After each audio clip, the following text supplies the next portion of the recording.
அனைவருக்கும் வணக்கம். Group 2A மெயின்ஸ்ல வரக்கூடிய ரீசனிங் டாபிக் தான் பார்த்துட்டு இருக்கோம். அதுல டாபிக் 22 நமக்கு என்ன கொடுத்துருக்காங்கன்னா அட்ரஸ் மேட்சிங், அதாவது முகவரி பொருத்தம் அப்படின்னு சொல்லிட்டு டாபிக் கொடுத்துருக்காங்க. ரொம்ப ஈஸியான டாபிக் தான். இந்த டாபிக் பொறுத்த வரைக்கும் உங்களுக்கு 3 டைப் ஆஃப் கொஸ்டின்ஸ் இருக்கும். அது எப்படின்னா, ஒரு அட்ரஸ் கொடுத்துருவாங்க, கொஸ்டின்ல ஒரு அட்ரஸ் கொடுத்துருவாங்க, அந்த அட்ரஸ் மாதிரி சேம் டிட்டோவா எந்த 4 ஆப்ஷன்ஸ்ல எது கரெக்டாக மேட்ச் ஆயிருக்கு அதை வந்து கண்டுபிடிக்கணும். ஓகேவா? இது ஒரு டைப். ரெண்டாவது வந்து பார்த்தோன்னா மந்த்தும் இயரும் கொடுத்துருவாங்க, அதே மாதிரி நம்ம கரெக்டாக சேம் டிட்டோவா இருக்கணும்னு பார்க்கணும். ஓகேவா? அடுத்து தேர்ட் டைப் என்னன்னா, ஒரு பேராகிராஃப் கொடுத்துருவாங்க, அந்த பேராகிராஃப்ல ஒரு ஸ்பெசிஃபிக்கா ஒரு கொஸ்டின்ஸ் கொடுத்துருவாங்க, அந்த கொஸ்டின்ஸ்க்கு ரிலேட்டடா ஒரு 4 ஆப்ஷன்ஸ் கொடுப்பாங்க, அந்த கான்செப்ட் ரிலேட்டட், அந்த கொஸ்டின் ரிலேட்டட் எந்த கான்செப்ட் வந்து மேட்ச் ஆகுது அப்படின்னு சொல்லிட்டு தேர்ட் டைப் கொடுத்துருப்பாங்க. ஓகேவா? ரொம்ப ஈஸியான டைப் தான். இந்த டைப் பொறுத்த வரைக்கும் வந்து கொஸ்டின் ரொம்ப கஷ்டமா இல்லை, ஆனால் டைம் வந்து கொஞ்சம் இப்போ ஒரு கொஸ்டினுக்கு நம்ம மேக்ஸ்ல ஒரு கொஸ்டின் கேட்டிருக்காங்கன்னா அந்த கொஸ்டின் மட்டுமே படிச்சுட்டு நம்ம ஆன்சர் சால்வ் பண்ணிட்டு திடீர்னு ஆப்ஷன் போட்டு போயிடலாம். 4 ஆப்ஷன் பார்க்க கூட அவசியம் இல்லை. எது நம்ம கரெக்டா ஆப்ஷன்ஸ் இருக்கோ, கொஸ்டின்ஸ் ஆன்சர் வந்துச்சோ நம்ம என்ன பண்ணிடலாம், டிக் பண்ணிட்டு போயிடலாம். ஆனா இந்த மாதிரி மாடல் வந்து இது கொடுத்துருக்காங்கன்னா ரொம்ப ஈஸியா தான் கொடுத்துருக்காங்க. ஆனா உங்களை 4 ஆப்ஷனையும் பார்க்க வச்சிருவாங்க, 4 ஆப்ஷனையும் பார்க்க வச்சிருவாங்க. பிளஸ் 4 அந்த ஆப்ஷன்லையும் ஒவ்வொரு லைனா 1 by 1 நோட் பண்ற போது நம்ம டைம் எக்ஸ்டெண்ட் ஆயிடும். ஓகேவா? நான் ஆல்ரெடி நிறைய டைம் சொல்லியிருக்கேன், ரீசனிங் பொறுத்த வரைக்கும் எல்லாருமே ஆன்சர் போடுவாங்க, ஆனா யார் ஃபாஸ்டா போடுறாங்க, சரி அந்த டைம் கால்குலேஷன், யார் டைம் வந்து வேஸ்ட் பண்றா, அதுதான் அந்த பீரியட் தான் நமக்கு வந்து ரீசனிங் பீரியட். ஓகேவா? ஓகே, ஃபர்ஸ்ட் கொஸ்டின் பாருங்க. இப்போ வந்து ஒரு அட்ரஸ் கொடுத்துருக்காங்க, இந்த அட்ரஸ் கீழே ஒரு 4 ஆப்ஷன்ஸ் கொடுத்துருக்காங்க. ஓகேவா?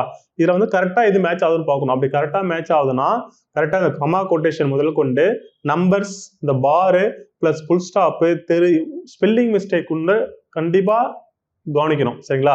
இப்போ பாருங்க, Lakshmi Naren 3668 divided by 78 car தெரு ஜோலார்பேட்டை அப்படின்னு அட்ரஸ் கொடுத்துருக்காங்க. இது அக்யூரேட்டா 4 ஆப்ஷன்ல எது மேட்ச் ஆகுதுன்னு சொல்லிட்டு பார்க்கணும். ஓகேவா? அப்படி ஃபர்ஸ்ட் ஆப்ஷன் பாருங்க, இங்க லட்சுமின்னு இருக்கு, இங்க லட்சுமி இருக்கா, அப்போ வந்து மேட்ச் ஆகல. பாருங்க, இங்க மிஸ்டேக்கா இருக்கா, ஸோ அப்போ மேட்ச் ஆகல, ஏ ஆப்ஷன் எனக்கு வராது. அடுத்து பாருங்க, B option, Lakshmi Naren comma கொடுத்துருக்காங்க 3486, இங்க பாருங்க 486 கொடுத்துருக்காங்களா, ஆனா இங்க பாருங்க 3468 கொடுத்துருக்காங்க, அப்ப மிஸ்டேக்கா இருக்கா, அப்ப பி ஆப்ஷனும் வராது. ஓகேவா? அடுத்து பாருங்க, Lakshmi Naren 3668 divided by 78 car தெருன்னு கொடுத்துருக்காங்க, அடுத்தது ஜோலார்பேட்டை. ஓகேவா? அப்ப தேர்ட் ஆப்ஷன் வந்து ஓரளவு ஃபுல்லா மேட்சா இருக்கா, அப்ப எனக்கு சி ஆப்ஷன். ஃபோர்த் ஆப்ஷன் பார்க்கலாமா, லட்சுமி நாராயணன் கொடுத்துருக்காங்க, பாருங்க நாராயணன் கொடுத்துருக்காங்க, இங்க மேல நரேன் கொடுத்துருக்காங்க. ஓகேவா? அப்ப எனக்கு ஃபோர்த் ஆப்ஷன் வராது. எனக்கு கரெக்டான ஆன்சர் இது சி ஆப்ஷன். ஓகேவா? சார் இப்படிலாம் வந்து கொஸ்டின்ஸ் கேட்பாங்களா சார், இதெல்லாம் சின்ன பசங்களே போடலாமே அப்படின்னு சொல்லிட்டு நீங்க நினைக்கலாம். ஆனா அவங்களோட டார்கெட் வந்து உனக்கு தெரியுதா தெரியலையான்னு அவங்களோட டார்கெட் இல்லை, நீ எப்படி டைம் கன்சியூம் பண்ற. நீ நார்மல் கொஸ்டின் பார்த்தாலே கொஸ்டினை பார்த்து ஆன்சர் பண்ணிட்டு போயிடுவேன். ஆனா உன்னை ஒரு கொஸ்டினுக்கு 4 ஆன்சரும் பார்க்க வைக்கிறாங்களா, 4 லைன் 1 by 1 பார்க்க வைக்கிறாங்களா, அப்படி பார்க்கும் போது டைம் கன்சியூம் ஆகுதா, இதுதான் அவங்களுடைய டார்கெட். சரிங்களா? ஸோ அதுக்கேற்ற மாதிரி நம்ம என்ன பண்ணோம், கொஸ்டின் சால்வ் பண்ணோம். கொஸ்டின் பாக்குறீங்க, சீக்கிரம் எப்படிலாம் வந்து ஆப்ஷன் ஒமிட் பண்ணலாம். சரிங்களா? அதுதான் நம்மளுடைய இந்த டைப் பொறுத்த வரைக்கும் நமக்கு ஒரு முக்கியமான வேலை அதுதான். சரிங்களா? பாருங்க, செகண்ட் கொஸ்டின் பாருங்க. இப்ப இங்கிலீஷ்ல மீடியம் கொடுத்துருக்கேன். இங்கிலீஷ் மீடியம் கொடுக்கும் போது இந்த மாதிரி அட்ரஸ்ல எது கவனிக்கணும்னா, இப்போ வந்து 18th தெரு அப்படின்னு சொல்லுவாங்க, இப்போ 18th அப்படின்னு வரும், அது மாதிரி ஃபர்ஸ்ட் அப்படின்னு இருக்கும். நம்ம ஆப்ஷன்ல கொடுக்கும் போது என்ன டிஃபரன்ஸ் ஆகும்னா, இங்க ஃபர்ஸ்ட்னா எஸ்டின்னு போடுவோம், 18th டிஹெச் போடுவோம், அது சேஞ்சஸ் பண்ணி வரும். அது இங்கிலீஷ் மீடியம் பார்க்கும்போது பாருங்க, அது ஒருவேளை நான் வந்து இந்த மாதிரி டைப் ரீசனிங் கொஸ்டின்ஸ்லாம் வந்து பார்த்தோன்னா தமிழ்ல தான் இருக்குமா இல்லை இங்கிலீஷ் மட்டும் தான் இருக்குமான்னு சொல்ல முடியாது. வந்தா தமிழ்லேயே ரெண்டு பைலிங்கலா வந்துடும். பைலிங்கல் மீன்ஸ் தமிழ்ல தான் இருக்கும், இங்கிலீஷ்னா இங்கிலீஷ்ல தான் இருக்கும். ஸோ அதுக்கேற்ற மாதிரி வந்து நம்ம கண்டுபிடிக்கணும். ஓகேவா? அடுத்தது பாருங்க, செகண்ட் கொஸ்டின் பாருங்க, மும்பை பார்மாசிட்டிகல்ஸ் கமா 31 டிவைடட் பை 13 நேவியன் கடல் மும்பை 400006 அப்படின்னு ஒரு அட்ரஸ் கொடுத்துருக்காங்க. அதுல எது மேட்ச் ஆகுதுன்னு பார்க்கணும். ஓகேவா? அப்ப பாருங்க, ஃபர்ஸ்ட் மும்பை பார்மாசிட்டிகல்ஸ் 31 13, ஓகே, நேபியன் கடல் மும்பை, ஓகே கரெக்டா கொடுத்துருக்காங்களா, கரெக்டா ஃபேமஸா இருக்கு பாருங்க, எஸ் அப்படியே இருக்கு. ஓகே, மற்ற ஆப்ஷன் நம்ம பார்க்கணும். செகண்ட் ஆப்ஷன் பாருங்க, மும்பை பார்மாசிட்டிகல்ஸ் 31 13 நேபியன் கடல் மும்பை, இங்க 6 கொடுத்துருக்காங்க, இங்க 8ன்னு வருது, கண்டிப்பா அப்ப பி ஆப்ஷன் வராது. அடுத்தது C option, Mumbai பார்மாசிட்டிகல்ஸ் 31 by 13 Nepean கடல் மும்பை கொடுத்துருக்காங்க, ஆனா இங்க மும்பைன்னு கொடுத்துருக்காங்களா, ஸ்பெல்லிங் மிஸ்டேக்கும் அப்படிதான் பார்க்கணும். சரிங்களா, இந்த இடத்துல வந்து ஸ்பெல்லிங் மிஸ்டேக் ஆகுது, அப்போ சி ஆப்ஷனும் வராது.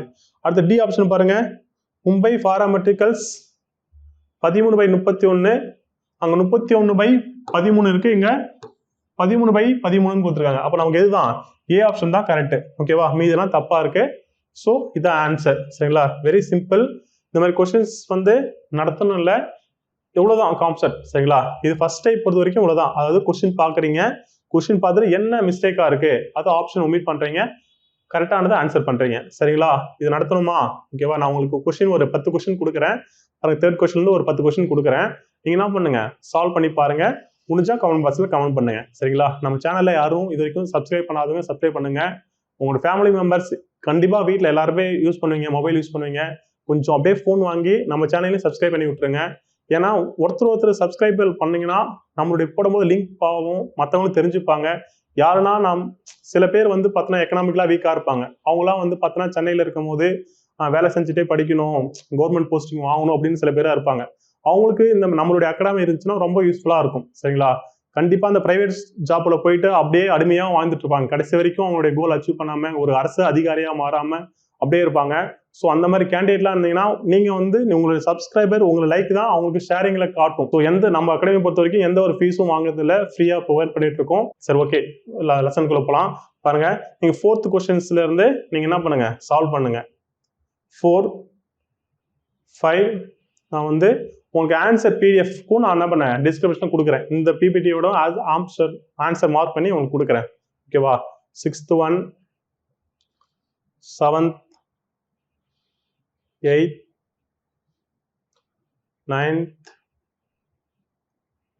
and 10th one, 11th one, அடுத்தது 12th one. பாருங்க, இந்த டைப்ல இருந்து நம்ம செகண்ட் டைப் ஸ்டார்ட் ஆயிடும். ஓகேவா, என்ன டைப்னா அதுல வந்து அட்ரஸ் கொடுத்துருப்பாங்க, இதுல வந்து பார்த்தோன்னா ஊரு பிளஸ் மந்த் டேட் இயர் கொடுத்துருப்பாங்க. இதுல வந்து டிஸ்மேட்சா இருக்கு அப்படின்னு சொல்லிட்டு பார்க்கணும். அப்படி பாருங்க, காஞ்சிபுரம்னு இருக்கா, இங்க சி, இங்க வந்து சீன்னு இருக்கு, அப்ப கண்டிப்பா வராது. அடுத்தது காஞ்சிபுரம் டிசம்பர் 18, 1967. அது மாதிரி காஞ்சிபுரம் ஃபர்ஸ்ட் வந்து டேட் கொடுத்துருக்காங்க, ஆனா இங்க மந்த் கொடுத்தா டேட் கொடுத்துருக்காங்க. ஸோ அப்ப சி ஆப்ஷன் வராது. அதே மாதிரி ஸ்பெல்லிங் மிஸ்டேக் இங்க, அப்ப இது நமக்கு பி ஆப்ஷன் தான். டி ஆப்ஷன் ஜிபுரம் இருக்கா. ஸோ அப்ப இந்த மாதிரி வந்து இதுலயும் அதே தான், சேம் ப்ரொசீஜர் தான். பிளஸ் அங்கே அட்ரஸ் இங்கே வந்து மந்த் டேட்டு பிளஸ் பிளேஸ் கொடுத்துருக்காங்க. ஓகேவா, இதுலேயும் ஒரு 5-10 சம் நான் கொடுத்துருக்கேன். ஸோ நீங்கள் சால்வ் பண்ணி பாருங்க.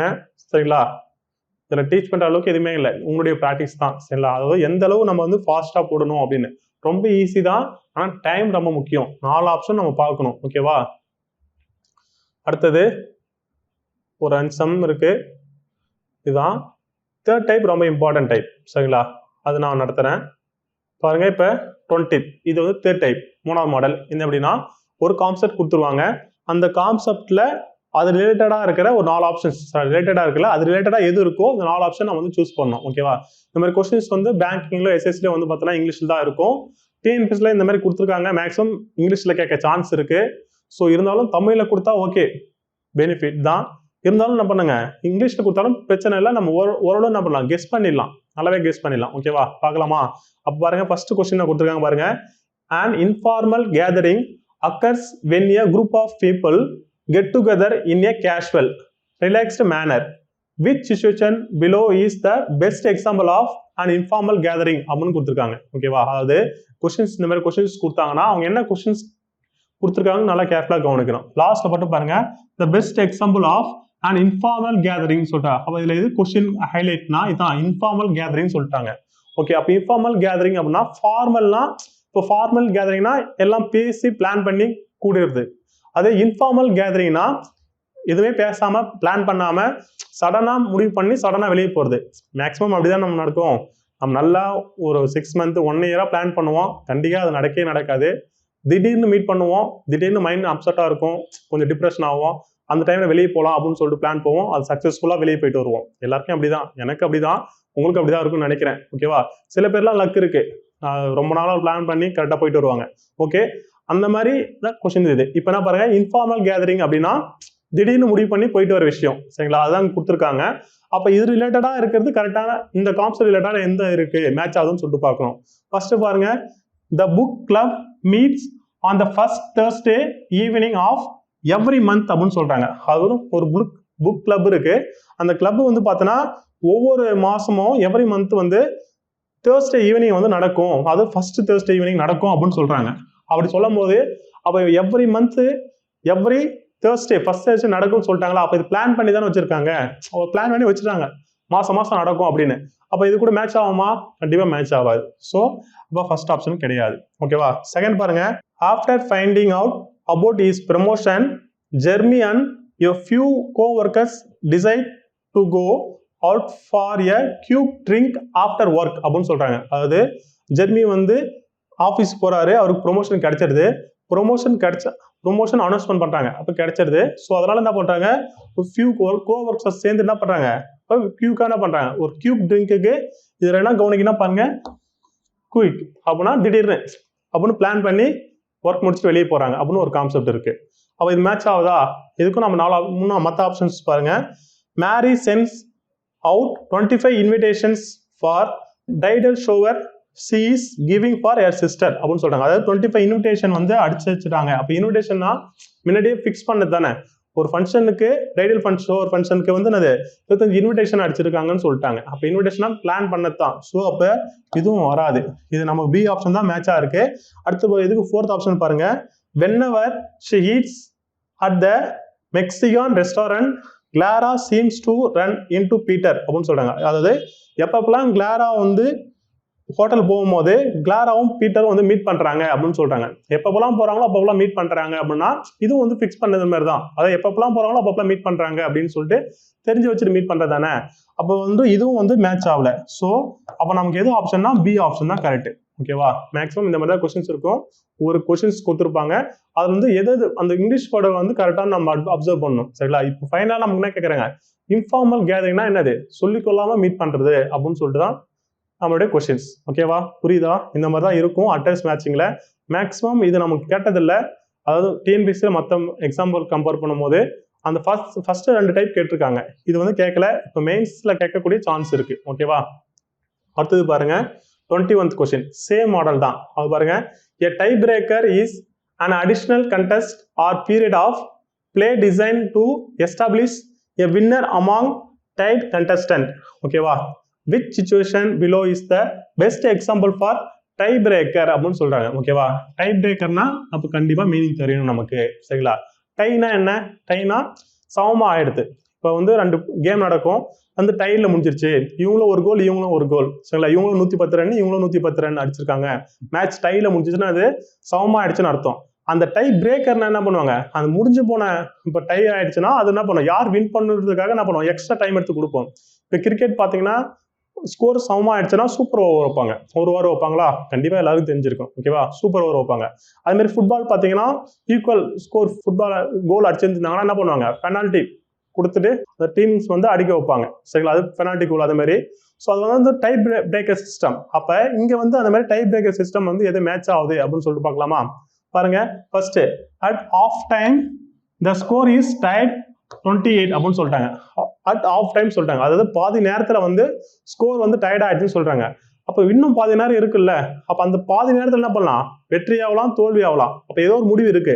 அப்போ இந்த இடத்துல இந்த half time at half time சொன்னதுனால ஆஃப் டைம்ல தான் மேட்ச் டயர்டா இருக்கு.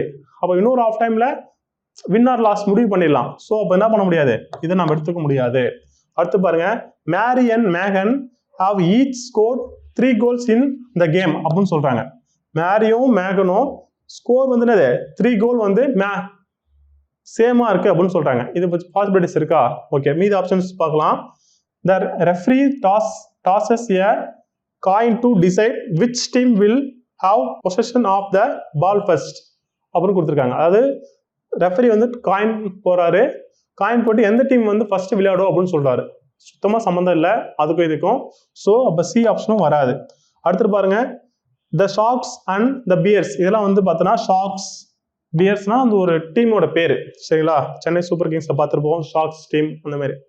த sharks and bears each finished which 14 points and they are now battling it out in a 5-minute overtime அப்படின்னு சொல்றாங்க. அப்போ 2 டீமும் வந்து பார்த்தோன்னா ஸ்கோர் டயர்ட் ஆயிடுச்சு. அப்புறம் 5 minutes ஓவர் டைம்னு இருக்கு. ஸோ ஓவர் டைம்னாவே தான் நமக்கு என்னது, அந்த டை பிரேக்கர் டைமை பிரேக் பண்ணுறதுக்கு எக்ஸ்ட்ரா டைம் எடுத்துப்போமா, அதுதான் ஓவர் டைம் சொல்லுவாங்க. அப்போ அந்த இதுக்கு வந்து கான்செப்ட் ஆகுதா, செகண்டுக்கும் ஃபோர்த்துக்கும் என்ன டிஃப்ரெண்ட் அப்படின்னு பார்த்தோன்னா, இப்போ இதுவும் கிட்டத்தட்ட வந்துருச்சு, அதாவது 75% கிட்ட வந்துருச்சு பாருங்க. அது எப்படின்னா, மேரி அண்ட் மேகன் ஹவ் ஈச் ஸ்கோரர் 3 கோல்ஸ். அப்போ 2 பேருமே சமமா இருக்காங்க, 3 கோல் சமமா இருக்காங்க இன் த கேம் அப்படின்னு சொல்லிட்டாங்க. அதுக்கப்புறம் வந்து அந்த டை பிரேக்கர் பத்தி ஏதாவது ஒரு சின்ன அனௌன்ஸ்மெண்ட்டா ஏதாவது இருக்கானா, இல்ல சரிங்களா. அதாவது நம்ம கான்செப்ட் பிரகாரம் 75% வந்துருச்சு. ஆனா இந்த டி ஆப்ஷன்ல போறங்க அவங்க சொல்லிட்டு பிளஸ் 5 மினிட்ஸ் சரிங்களா, 5 மினிட் ஓவர் டைம் சொல்லிட்டாங்களா. அப்போ ஓவர் டைம்னா அந்த எக்ஸ்ட்ரா டை பிரேக்கருக்கான டைம் கரெக்டாவே வெளிப்படையா சொல்லிட்டாங்க. ஸோ அப்போ பிஆ டிஆன்னு பார்க்கும்போது நமக்கு டி தான் ஆப்ஷன். ஒருவேளை டி கொடுக்கல அப்படின்னா நமக்கு மீ எடுத்துருவோம் சரிங்களா, பி ஆப்ஷன் எடுத்துருவோம். இப்போ பி இது கொடுத்துருக்கும் போது எக்ஸ்ட்ரா ஓவர் டைம் கொடுக்கும்போது இதுதான் ஓகேவா. இந்த மாதிரி தான் கொஸ்டின்ஸ் இருக்கும் ஓகேவா. நிறைய நீங்க சால்வ் பண்ணுங்க. உங்களுக்கு 2 கொஸ்டின்ஸ் கொடுத்துருக்கேன். ஸோ நீங்க என்ன பண்ணுங்க, அனலைஸ் பண்ணி ஆன்சர் பண்ணுங்க ஓகேவா. இந்த கொஸ்டின்லாம் கொடுத்துருக்காங்க பாருங்க. The best example for அப்ளைங் for a season employment. இப்போ சீசனல் எம்ப்ளாய்மெண்ட்னா அந்த குறிப்பிட்ட காலத்துக்கு மட்டும் வேலை செய்யறவங்க சரிங்களா. எந்தெந்த காலம் வருதோ அந்த சீசனுக்கு ஏற்ற மாதிரி ஒர்க்கர் இருப்பாங்க, மற்ற ஒர்க் பார்ப்பாங்க. அந்த மாதிரி சீசனல் எம்ப்ளாய்மெண்ட் ரிலேட்டடா உங்க 4 ஆப்ஷன்ஸ் எது கொடுத்துருக்காங்களோ நீங்க என்ன பண்ணுங்க, படிச்சு பாருங்க, அனலைஸ் பண்ணுங்க. எது நீங்க என்ன பண்ணுங்க, கமெண்ட் பாக்ஸ்ல கமெண்ட் பண்ணணும் ஓகேவா. அடுத்தது 24th அதே மாதிரி தான். என்னதுன்னா போஸ்ட்மஸ் பப்ளிகேஷன். போஸ்ட்மஸ் பப்ளிகேஷன்னா ஒருத்தவங்க இறந்த பிறகு அவங்களுடைய பயோகிராஃபி வெளியேறது, இல்லாட்டா அவங்க நூல்கள் வெளியேறது, இல்லை அந்த பர்சன்ஸ்க்கு வந்து அவார்டு கொடுக்கறது, அதான் வந்து போஸ்ட்மஸ் பப்ளிகேஷன் சொல்லுவாங்க. ஸோ அது ரிலேட்டடா என்ன கான்செப்ட் வந்து மேட்ச் ஆகுதுன்னு சொல்லிட்டு படிச்சு பாருங்க, ஆன்சர் பண்ணுங்க ஓகேவா. ரொம்ப ஈஸியான டாபிக் தான். உங்களுக்கு நான் ஒர்க் அவுட் ஷீட்டும் கொடுக்குறேன். நெக்ஸ்ட் டாபிக் பார்க்கலாம். தேங்க்யூ. அகைன் சப்ஸ்கிரைப் பண்ணாதவங்க சப்ஸ்கிரைப் பண்ணிடுங்க. தேங்க்யூ.